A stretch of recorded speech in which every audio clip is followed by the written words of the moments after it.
Hey everybody, Cardboardpi here. Just want to let you know that Ballapalooza is on itch.io right now for Windows, Mac, and Linux for only $3. It's coming soon onto Steam as well, and if you want to get it there, just follow the link in the description to wishlist the game right now. That would mean a lot to me. Thanks.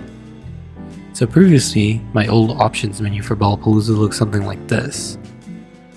It had several issues that I wasn't too fond of, navigation issues when changing from keyboard, mouse, and controller, the lack of graphic options that I didn't really know how to implement, and it just looked bad visually in my opinion. Instead, I decided to go for something that I can use in all my other projects going forward. That's where I found the CamGam game options menu asset on the Unity asset store as I was perusing the site during a sales event for fun assets to play around with. After wrapping my mind on how the asset works in an empty Unity project, I got to implementing it in Ballapalooza. At first I just tweaked around the visuals of how I wanted the menu object to look to fit in my game. After that I started slowly making my own options and tossing out the ones I didn't need.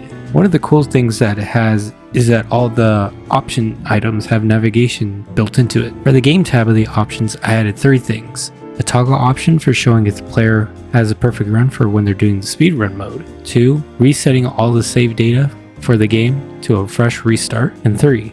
Setting the language you want the game in. I'll talk about this more later in another video when I talk about localization. The next tab is about setting your controls in the game, but I'll need to leave this also for another video as this was a bit more complex than the rest of the options. The graphics tab is what I was really happy about. You don't really need all the stuff in here, but it's nice to have anyways.